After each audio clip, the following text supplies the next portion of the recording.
Hello guys, welcome to the GCR Podcast Network. This is the 37th Battalion podcast. It's a 3-part mini-series looking back on the Occupy Julorbi Protests. And I have with me Anisah and Dodzi, and we are going to discuss the role people in the background, the volunteers, the organizers played in making the protest a success, making the protest more impactful than a lot of people thought it would be on the first day. So, let's get into the discussion. And Dodzi, Anisah, when exactly did you feel like you were swept into what was happening on the day? I don't know. Anisah, who is answering first? Answer first. Okay. Me specifically, I have to come clean and put this out there. Mm-hmm. I did not intend on going for the protest. I'll not lie about it. You want to share why? Those who know me know that I have been literally protesting with my entire career as an artist ever since I started. So when the protest was being advertised by the organizers from Democracy Hub, to me, it looked like this was an opportunity for people who were angry and did not have anywhere to direct the anger to go and walk on the streets. I'll be honest, that is what it looked like to me. And I was not interested in doing that because I felt like, I've complained about these things. What is walking on the streets going to achieve? But then I had conversations on private social media and in person with some of my friends and colleagues that, what's going on? And I do agree that people had to go out, but not me. But then when it was Thursday and I was trying to follow on social media in the morning and I saw that people were arrested. And I saw some of them were people I knew, you were arrested, Amma was arrested, Prince was arrested. And then there were other people that I didn't know then, car battery guy, Neil Lexus and co. And it was scary because all of a sudden people are tweeting from the back of police cars and then we don't hear from them again. And I was like, nah, if we not do something, we left these people, that will be it. What the police were doing was wrong. So that was my only motivation to get in, because I saw citizens fighting for what they believe was their way of showing the government that we do not like what is going on, and then them just getting arrested for no reason. I was like, nah, if we left, if we don't do something, we could hear scary stories because we didn't know where people were, we didn't know what was going on. So specifically for me, that is how I got involved. Okay, Anisah, how about you? Honestly, Dodzi, I wasn't planning on going. I asked my mom the night before, and genuinely, I wasn't paying attention to everything, but I wanted to go and support. I didn't know it was going to be a 3-day protest, first of all. I thought it was just going to be the Nkrumah Day. So I asked my mom the night before. She's like, no, don't go. Don't go. I don't want anything to happen to you. You're my only daughter. Don't go. I said, okay, I won't go. So I even woke up around 10 a.m. that day. Then I heard that they've arrested people. I said, arrested because of what? Then I saw the videos and I got very worried. So I was speaking with Dodzi and we decided that, okay, we didn't get arrested. We didn't go. So the best thing we can do is mobilize people, mobilize funds to try and get the people food and water. Because at that time, we heard that they said they're not going to give them bail. Me too, I said... It didn't even start with the funds. It started with the lawyers. Because we saw lawyers putting out their numbers on the TL, and then they were saying people have been trying to reach them, numbers are busy and things. So I'm like, what if we can get people who are ready and available at home, like me, who are not doing anything that day, who can answer calls. So if you've been arrested immediately, you can't reach a lawyer. Let's get these number of these people's phone numbers out there. You call them, they take note and reach the lawyer on your behalf, because the lawyers were super busy. And people were on the run and having their phones seized. So that was how it started. That was so crazy. I spoke to Anisah, we put out a tweet. People we knew, people we didn't know were reaching out to us that I'm down. Some of them were not even in Accra. And then we created a group chat and then the numbers came in there. And then after that, someone suggests, I'm close to this police station. I want to go and check and see what is happening there. Okay, go. If anything, let us know. Then by the time we realized, so people are reaching out to us. This my friend got arrested, and it was scary because they are sending Twitter accounts, and some of them is online friends. Like you don't know the person, guy, but then you follow the person. This person got arrested. Can you find them? And I'm like, bro, your friend, you don't know him. That was so crazy. Like So somebody who sent me, please, this is my friend's name, and like, can you get where they are in my mind? I'm like, bro, I don't know how I'll find them for you, but I'll try my best. It was a very, very crazy experience. So how did you start actually finding and pinpointing where the people were? Because we were scattered all over. Someone in the group chat was saying she went to one particular police station, and it was the same story we're hearing from the lawyers. They would ask, who are you looking for specifically, and tell you the person isn't there. And they wouldn't let you speak to any protester if you cannot say, you know this person, this is the name, like, yes. And so she was like, she wants to give them food and water, and they allowed her to give them water. So we're like, okay, if we can get food and water to people, we might be able to get their identities. And so that was how it started. We decided, okay, let's see if we can raise funds for food and water. And then it just blew up into something. So we now, by the time we realized, we met in town, moving from police station. Are you guys okay? Do you need water? Do you need food? And that's how, like, the officers relax, because it's me with my Rasta. I show up there. I say, I want to talk to the protesters. They are like, who are you?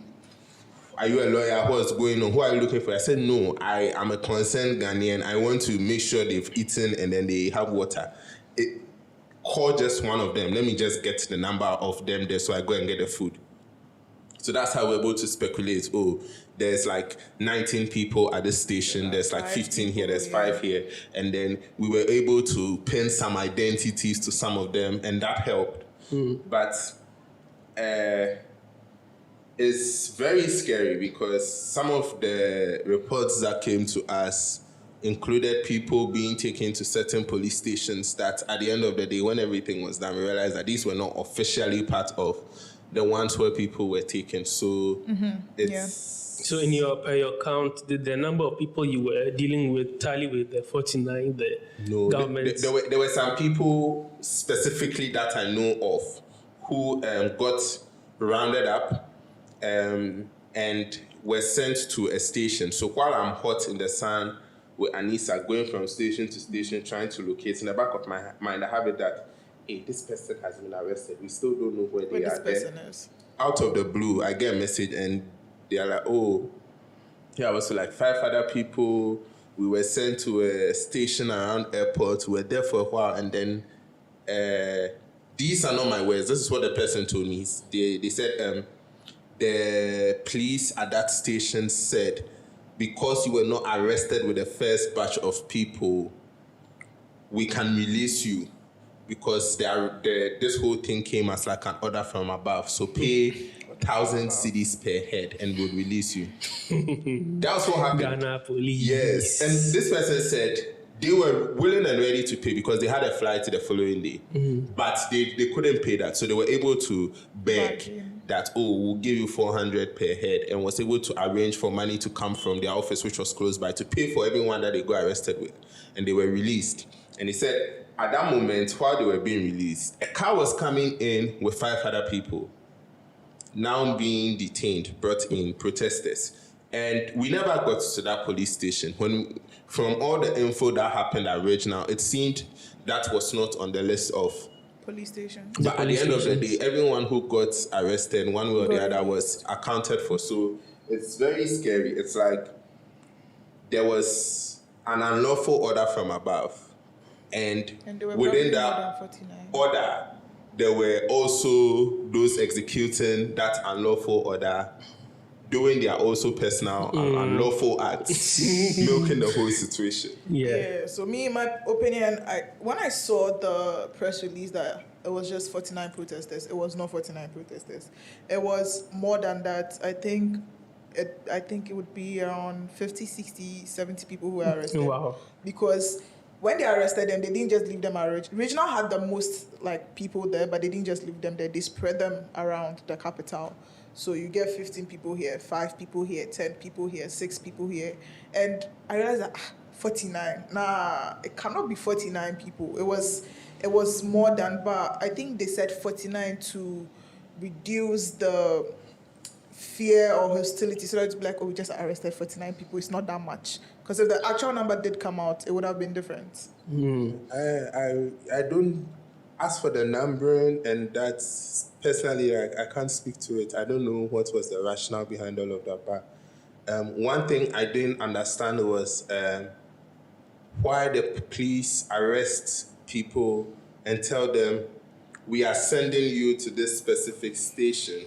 And then they now take your communication devices from you and send you to a different place. And they don't allow the lawyers to speak to you either. So, like... For some people, it was like over 7 hours, they hadn't spoken to What the is lawyer. the rationale behind that, if not to instill fear into the person?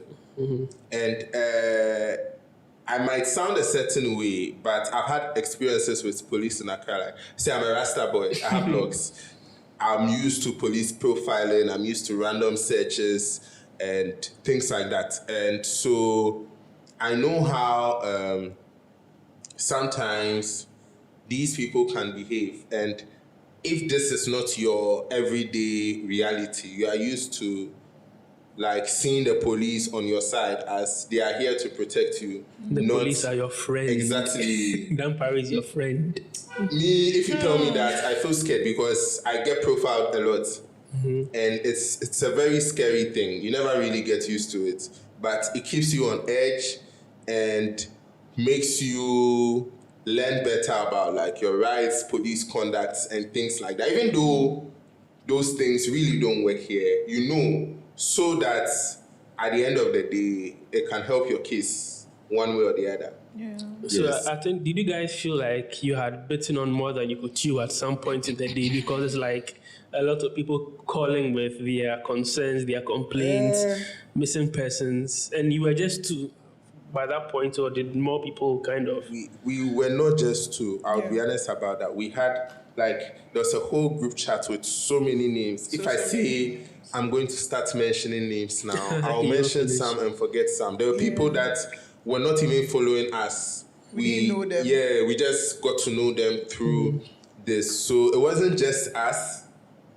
And me specifically, this is what, like, it's the way it happened.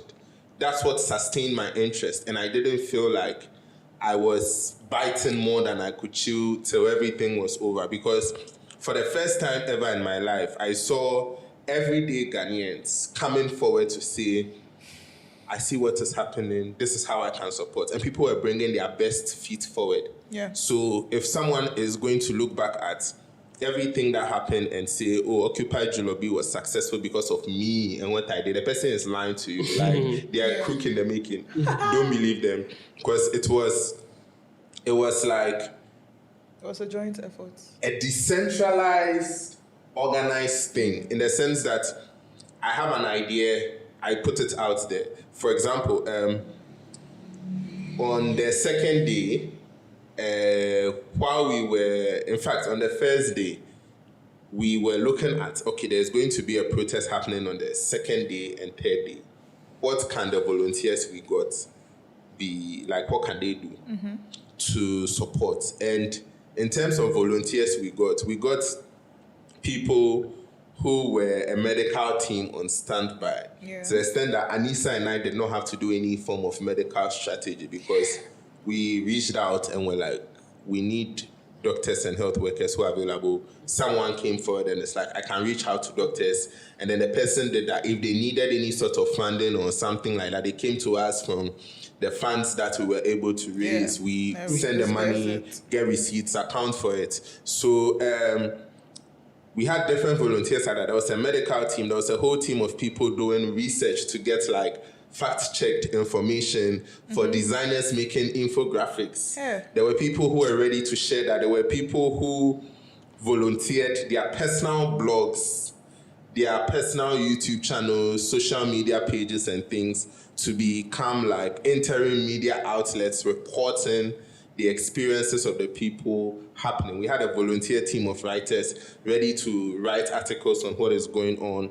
In terms of in-person, we had like our people who were ready to go to the stations and share food and all of that. And then the sharing of the foods the following day, water, raincoats. Yeah, getting the buses to and from locations. We had all of that. And the funny thing is, none of it was planned. Like, absolutely, like, it felt spontaneous, but precise. It was spontaneous. And in as much as it's, looking back at it, some parts weren't very organized. It was pretty organized for the time period that we had. Yes. And because it was so crazy. Because the bus idea came the night before at 12 a.m. of the third day. That was when we got the idea to get buses. Mm-hmm. So when it was around, I think 8 a.m., we're now calling stations that, please, we need a bus. Can you take them to and from some? And we got stations or and we even got church orders. So like, some of them were like, we'll not take anything. Just give us fuel.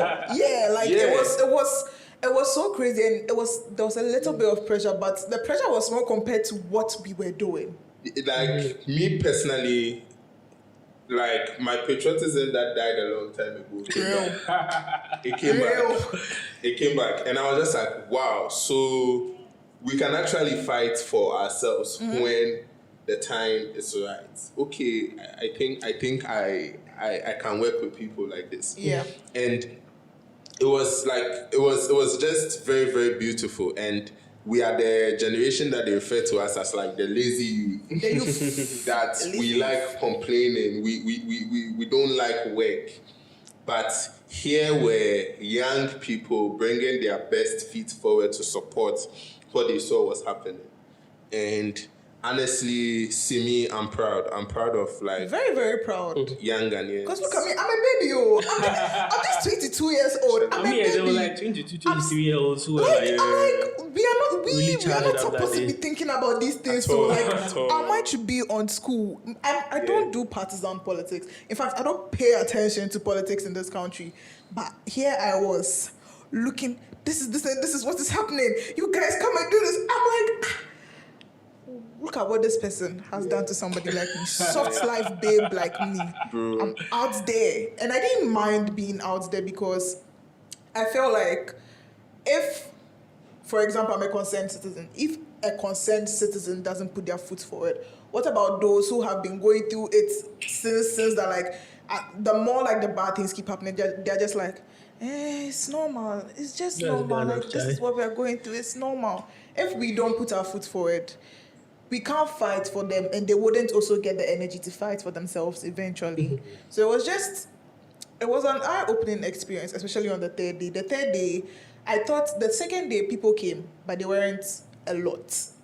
So the third day I was like, people will come, but maybe 600, 700. I came the third day, 1,000, 1,500 people, 2,000 people. Did it feel like 2,000? It was. I have a bad sense of scale, we ordered about 1,500 packs of food. And everything went. Everything went, except for I think about 50, 60 you packs. have to do rice and wraps. We shared in the evening. We shared to the poor people. It was so many people because they were so tired. It was mostly the youth too, actually. They were so tired. The older people, even my relatives, they came, they said, Anisah, why did you go out there? Why would you go out there and fight? My heart is beating. I'm like, in my head, I didn't say it to them. In my head, I'm like, you guys don't want to fight because either you're tired, you're old, you're used to it, you become complacent, you're just saying that we'll leave it to God. It is our future we are fighting for because, no offense to like older people who are like 40s, 50s, 60s, I'm beg, no offense. Why are they no offense? Why are you 60, 70, 60, 70, no offense, please, but your future is over. Oh, Charlie. No, like they've gone through everything they need to go through. We are starting out. If we are going to leave this thing to fester and rot, in the end, it is us that it will affect. It is us who will have to suffer, to rebuild, to regrow. And honestly, it's better we start now than to wait for everything to die out before we're like, I think it's time that, we start thinking about... No, it shouldn't be too late for us to start doing stuff like that. at all. So in terms of the protests and the money and all the effort that went to it, did you get a sense of how difficult it will be to organize, like we are talking about the protests in December or maybe even sooner? Do you get a sense of how difficult it would be, and if it's something you would want to be part of, mobilizing Personally, people? And I'm open to like helping out within my capacity. Yeah, I don't want to overwork myself. I don't, because I know in this through this whole period, one thing that was constantly playing on in my life is how each and every one of us in our fight for freedom needs to be very strategic and look at how best we can put our best foot forward at the best opportune time for like collective organizing. Because if I had woken up and gone early in the morning and had been arrested too, like would have all spent. I believe, personally, I believe that like where the struggle is reaching, like where the collective struggle is reaching a point where that if there's an action for me to take and I don't take it, 10,000 other people will rise up and take that action. That's what I believe. Yes, but I idealistically, yes. But the reality on the ground is if I didn't, we could have, everybody, including me, if I'd gotten arrested, could have spent the night there. Yeah. But I want each and every one of us to think like critically, looking at what is happening in terms of like organizing for future protests. What is that specific thing that you are good at, that skill that you feel would come in handy? Because genuinely, sometimes you, like, this was an eye-opener for me, that like sometimes you are of more importance to the fight away from the front lines as people would want to. Yes, like there were people trying to interview us on the day because like they felt we were organizers, but we were not. We were just volunteers who stood up. And even we went for just one interview at TV3, and even that one we really like had to squeeze to be able to go and come, because the work that we were swamped in was too much. But then like we need to be more strategic about it. And I would like put this out there to the event organizers. Open and ask. Ghanaians are concerned. You'll get people showing up. Because with Anisah and I, that was all we did. We were asking, are you interested in this? Are you interested in that? And everybody came up. All those people. It seems like communication is still a big problem as far as mobilizing is concerned. Would you agree? It's a dicey issue, because like there is a need for things to be as decentralized as possible. That is the way collectively organizing to fight oppression works, in the sense that if we are all rallying behind the leader and nobody is moving, everybody is waiting for instructions from this leader. Once the leader is bought, what happens? And we live in a country where I'll give an example. There was this scandal when e-levy was being passed, and there were articles and things in the media that the Momo agents have an association and then they are planning on going on strike if it's passed. Next thing we see, the sitting government forms their own Momo agency, association, and organize a meeting with the president and present a placard to the president congratulating him for passing. I don't know if you get what I'm saying. So it's at a point where Ghanaians are angry, but I feel our problem is we are waiting for someone to get up and do something instead of all of us standing up to do something. Sometimes some people will stand up first, and when you feel motivated, stand up and join them, because when they are standing there alone, they are exposed. Yeah. So as for the standing up, everyone will need to stand up. So at this point, it shouldn't be about the organizers of the protest even reaching out. It should be us. Hey, when is the next protest happening? Personally, I can do this. Personally, this is what I can do. And I know for a fact that those who volunteered to work with us are ready. So the organizers need to like also put out, these are the things we need. People also need to, is anybody handling this? I can do that. Mm-hmm. Is anybody opening to this? I can do that. And I see a lot of ideas people have regarding the protests and things pop up on my tier. When I see, I retweet, hoping that at least someone who is connected, yes. But in terms of organizing, I have no idea. I don't even know if there's going to be a December protest. I just know as much as everybody knows from the tweets that we see, hey, December, we are getting the street. I don't know a location, I don't know the date, I don't know what the plan is, but I know that I would be there. Yeah, for sure. I don't know what you thought about the international protest and the fact that, to the point you're making, people are also stepping up in those countries. I don't know if you are in touch with them or they are also in their silos, organizing protests in their country, mobilizing. I saw for New York, they have printed placards, which they plan on shipping to other parts of America and then finally Ghana for December. I saw something like that, and it just came to mind as you were talking about the fact that there's no figurehead, it's just the universal frustration. No, like, it's at a point where this started with Oliver and Democracy Hub guys, but I believe at this point, if should anything happen and we see Oliver decide to side with the government, we'll vex. Not good. Yeah. Oh, you will vex. No, you the city and will vex. God forbid, please. Like, the people will get angry. Yeah. And one thing I'm also excited about with the protest was, for a very long time, I've been in my corner where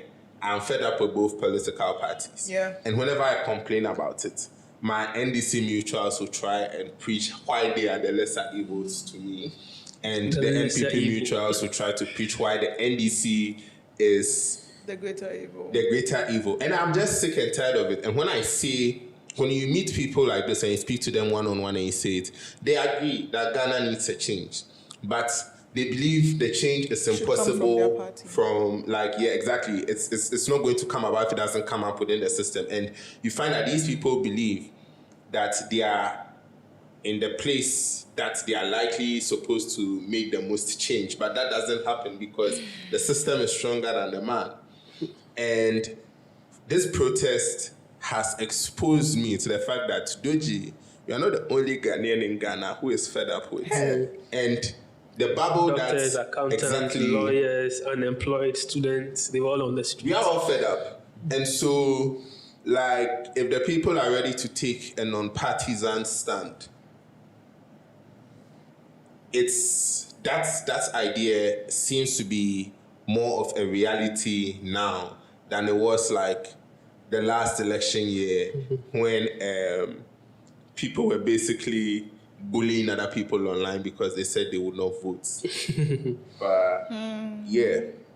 Okay, so just to end things, I would just like to hear what your hope for Ghana's protest culture is moving forward. What you hope for it, or what would disappoint you? If, for example, what do you want to see a year from now? I cannot speak to that, honestly, because I don't know. Hope, if you had told me 3 months ago that I was going to be sitting here and talking about it, I wouldn't believe you. Yeah. Because personally, in terms of protests, I feel like we need to go back and read our history books and look at the structure of protests that work here. And the strategies. Exactly. The protests that won us independence. Because I feel like we are still neglecting the informal sector. Exactly. The numbers actually are. Yeah, the market women, the KIA, even in terms of safety, we need, when we all gather and go and stand in the streets, they can send the police after us, they can send military.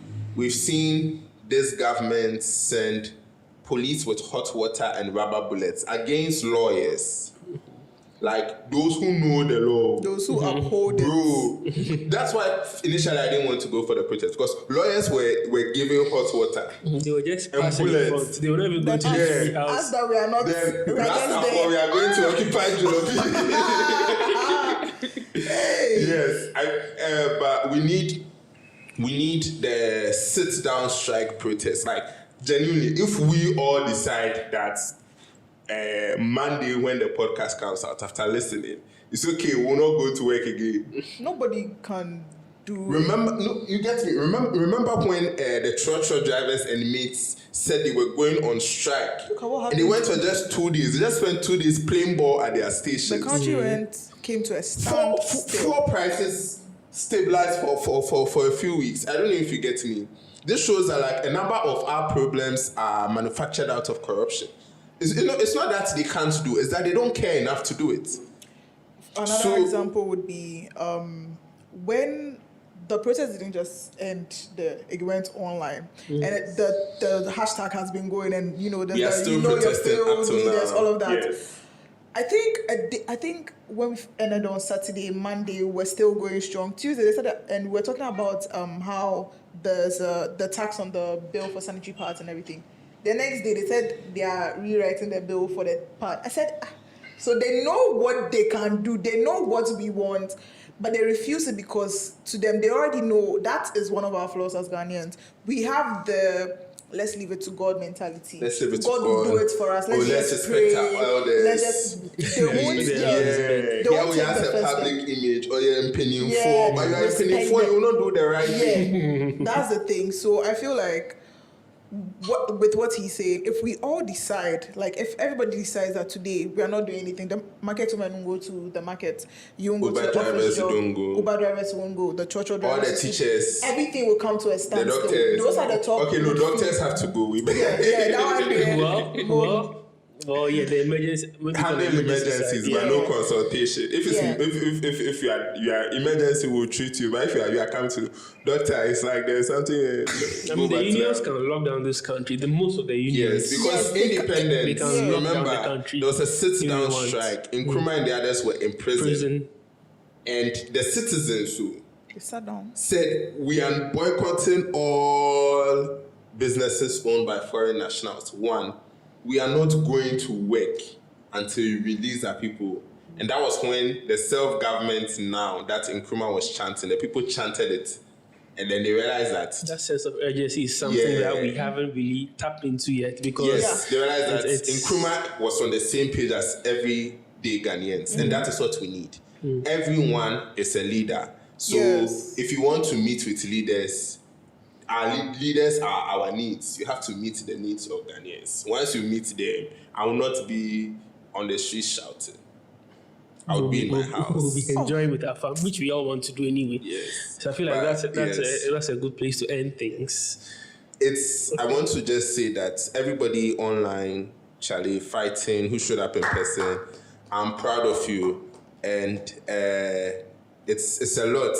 Like there's a lot of mental strain to have to see the way people are fucking up your life back to back. Like on the regular, please take this off. I'm begging you. Put your phone down, go and touch the grass. Go to the beach. Have fun. Find we are going to be doing this for a while. It's not a one-day fight. It might take us years. The idea of freedom, we don't know how stubborn the beast we are fighting is. We are now going to be pushing and pulling until. Please remember to take breaks. It's something me myself I'm learning, Charlie. Take breaks. I'm on a break. I've deleted all of my social media apps. I cannot do this. Yeah. I'm so serious because I realized that after the protest, I didn't take a break. I was continue. So it's put a strain on me. So right now I'm taking a break. So please take a break for us, okay? Yeah, I've gone back to working on my music. And also, that's also protest. You're a leader. You don't need to wait for somebody to take the first step before you take the first step. You're a leader in your own right. You can do it. It doesn't have to be Dodzi, it doesn't have to be me, it doesn't have to be Oliver, it doesn't have to be anybody. It is you. You yourself. Look at what is happening. The No Failed Leaders thing has really made me see that, hey, they really... Can I use swear words? Oh, feel free. They really fucked us over in this country. Bro, they've done us dirty. They scattered everything. The change starts with you. You. The change. And you too. It starts with you. So take breaks, and the change starts with you. It also starts with your mentality. So, yeah, I'm so proud of all of us. Yeah. All of us. Arise Ghana youth for the country. We have arisen. will take the country in spirit and in truth. Charlie, thanks so much. Thanks so much for the challenge, and we'll try and rest a little. Rest, and come for my show, please. Yes. I'm doing the show 20th October. We can plug ourselves. Yeah, I'm turning my discography into like a live theatrical set. It's 100 CDs, simple. But if you get an early bird ticket, like just check my social media pages. The link and mobile money thing is there. You get early bird ticket. There's a discount. Please let's go support him. And me, I do YouTube, so that is my work. I do YouTube. And bring her influencer game. Yeah. She's Kwame Nkrumah. Bring me the woman of the people. But thank you guys so much for, everything. Thank you for having me. Shout out to GCR. You people are doing amazing work. We appreciate it. The media houses are not minding us. You mentioned Cyril's name. Cyril. Shout out to Cyril. And the Gold Coast Report. Yes, sir. Yes.